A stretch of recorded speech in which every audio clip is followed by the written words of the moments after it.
ನಿರ್ಮಲಾ ಸೀತಾರಾಮನ್ ಅವರೇನು ಬಜೆಟ್ ಮಂಡಿಸಿದ್ದಾರೆ, ಇದರಲ್ಲಿ ಯಾವುದೇ ಹೊಸ ಯೋಜನೆಗಳಿಲ್ಲ ಮತ್ತು ಬಡವರಿಗಾಗಿ ವಿಶೇಷವಾಗಿ ಯುವಕರಿಗೆ ಎಂಪ್ಲಾಯ್ಮೆಂಟ್ ಬಗ್ಗೆ ಮತ್ತು ಈ ಇನ್ಫ್ಲೇಷನ್ ಬಗ್ಗೆ ಅವರು ಏನೂ ವಿಚಾರಗಳನ್ನು ಬಜೆಟ್ನಲ್ಲಿ ಪ್ರಸ್ತಾಪ ಮಾಡಿಲ್ಲ. ಮತ್ತು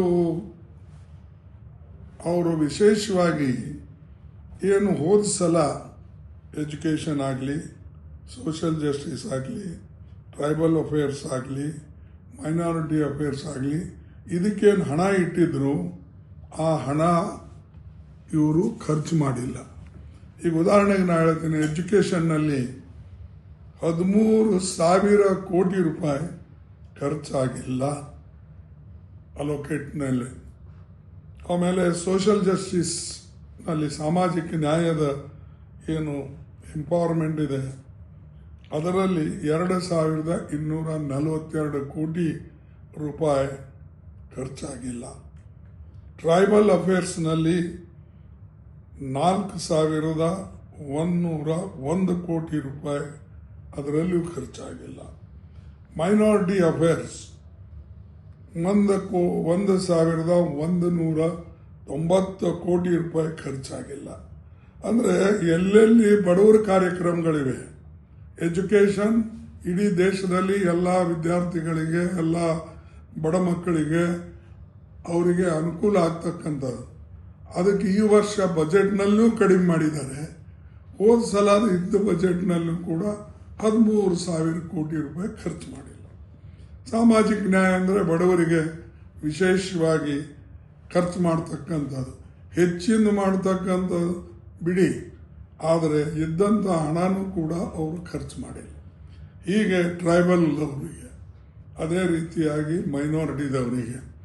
ಆದರೆ ಅವ್ರ ಭಾಷಣಗಳು, ಮೋದಿಯವರ ಭಾಷಣಗಳು ಕೇಳಬೇಕು, ನಾವಿಷ್ಟು ಮಾಡಿದೇವೆ, ವಿಕಸಿತ ಭಾರತ್, ಆ ಎಲ್ಲ ಪದಗಳು ಉಪಯೋಗ ಮಾಡ್ತಾರೆ.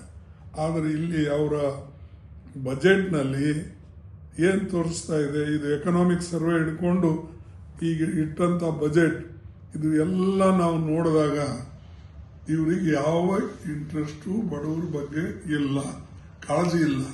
ಅದಕ್ಕಾಗಿ ಇಂಥದ್ದು ಬಜೆಟ್ ನಾನು ಖಂಡಿಸ್ತೇನೆ.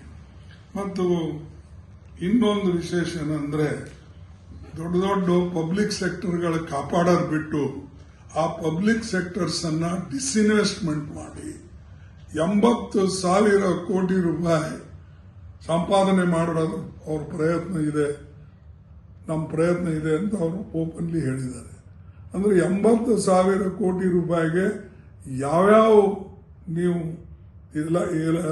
ಇದು ಕಂಪನಿಗಳಾಗಲಿ, ಕಾರ್ಖಾನೆಗಳಾಗಲಿ ಮಾರ್ತಾ ಇದ್ದೀರಿ.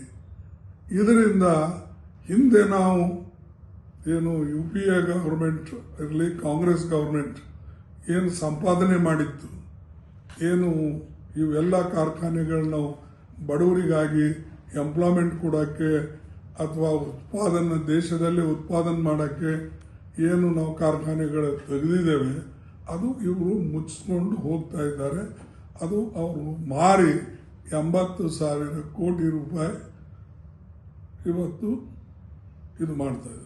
ಅದಕ್ಕಾಗಿ ಈ ಸರ್ಕಾರದ ಬಜೆಟ್ ಸಮಾಧಾನಕಾರಕ್ಕೂ ಇಲ್ಲ, ಬಡವರಿಗೆ ಒಳ್ಳೆಯದೂ ಇಲ್ಲ, ಯುವಕರಿಗೆ ಎಂಪ್ಲಾಯ್ಮೆಂಟ್ ಬಗ್ಗೆನೂ ಇಲ್ಲ, ಮತ್ತು ಏನು ಇವತ್ತು ಇನ್ಫ್ಲೇಷನ್ ದಿನ ದಿನ ಹೆಚ್ಚಿಗೆ ಆಗ್ತಾ ಇದೆ, ಅದು ಕಂಟ್ರೋಲ್ ಮಾಡ್ತಕ್ಕಂಥ ವ್ಯವಸ್ಥೆನೂ ಕೂಡ ಅವ್ರ ಹತ್ರ ಇಲ್ಲ. ಅದಕ್ಕಾಗಿ ಈ ನಾವ್ಯಾರು ಇದು ಒಪ್ತಕ್ಕಂಥದ್ದಿಲ್ಲ. ಇವತ್ತು ರೂಪಾಯಿ ಬೆಲೆ ಬೀಳ್ತಾ ಇದೆ, ಆಯಿತು, ಡಾಲರ್ ಎಲ್ಲ ಸ್ಟ್ರಾಂಗ್ ಆಗ್ತಾ ಇದೆ, ನಮಗೆ ಅದರಲ್ಲಿಯೂ ಕೂಡ ಬಹಳ ದೊಡ್ಡ ಹೊಡೆತ ಬೀಳ್ತಾ ಇದೆ. ಎಕ್ಸ್ಪೋರ್ಟ್ ಇಂಪೋರ್ಟ್ನಲ್ಲೂ ನಮಗೆ ಸಾಕಷ್ಟು ಹೊಡೆತ ಬೀಳ್ತದೆ. ಆದರೂ ಕೂಡ ಅವರು ಹಳೆ ಕಥೆನೇ ಹೇಳ್ಕೊಂಡು ಹೋಗ್ತಾರೆ ಮತ್ತು ಹಳೆಯ ಕಥೆಯಲ್ಲಿ ಅವರೇನು ಯಶಸ್ವಿ ಆಗಿಲ್ಲ, ಮುಂದೂ ಕೂಡ ಯಶಸ್ವಿ ಆಗೋದಿಲ್ಲ. ಈ ದೇಶದ ಜನತೆಗೆ ಮೋದಿಯವರು ಭಾಷಣ ಮಾಡಿ ಮಾಡಿ ಮಾಡಿ ಮೋಸ ಮಾಡ್ತಾ ಇದ್ದಾರೆ. ಅಷ್ಟೇ. ಮನ್ರೇಗಾ ಏನು ಅವರು ನಾವು ಮನ್ರೇಗಾ ಇರಲಿ ಅಂತ ಹೇಳಿ ಹೋರಾಟ ಮಾಡ್ತಾ ಇದ್ದೇವೆ. ಅವರು ಮನ್ರೇಗಾ ತೆಗೆದು ಜಿ ಗ್ರಾಮಜಿ ಮಾಡ್ತಾ ಇದ್ದಾರೆ.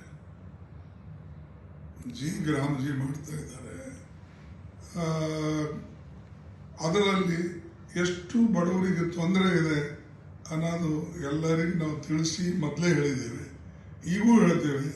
ಅದಕ್ಕೆ ದುಡ್ಡು ಕಡಿಮೆ ಇಟ್ಟಿದ್ದಾರೆ. ಸುಮ್ಮನೆ ಜನರಿಗೆ ತೋರ್ಸೋಕ್ಕೆ 125 ದಿವಸ ನಾವು ಮಾಡ್ತೇವೆ ಅಂತ ಹೇಳಿದರು. ಎಲ್ಲಿಂದ ಮಾಡ್ತಾರೆ? ಇವಾಗ 60-40 ಈ ರೇಷಿಯೋದಲ್ಲಿ ಹಣ ಕೊಡ್ತಕ್ಕಂಥದ್ದು ಅವ್ರು ಮಾಡಿದ್ದಾರೆ. ರಾಜ್ಯಗಳಲ್ಲಿ ದುಡ್ಡೇ ಇಲ್ಲ, ರಾಜ್ಯಕ್ಕೆ ಕೊಡ್ತಕ್ಕಂಥ ಹಣನೂ ಇಲ್ಲ ಇವ್ರ ಬಳಿ.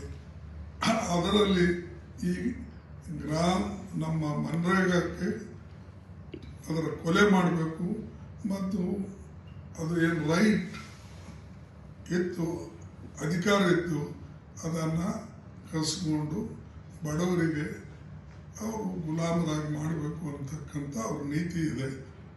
ಅದನ್ನು ಇದೇ ವಿಕಾಸ್ ಅವರು ಜನರಿಗೆ ಪ್ರಗತಿ ಮಾಡಬೇಕಂತಿಲ್ಲ, ಇದ್ದಿದ್ದನ್ನು ಕಸ್ಕೊಳ್ಬೇಕು. UPA ಗೌರ್ಮೆಂಟ್ ಮಾಡಿದ್ದನ್ನು ಎಲ್ಲ ಕಸ್ಕೊಂಡು ಪುನಃ ಬಡವರಿಗೆ ಯಥಾಸ್ಥಿತಿಯಲ್ಲಿ ಇಡಬೇಕು ಅಂತ ಮಾಡ್ತಾರೆ.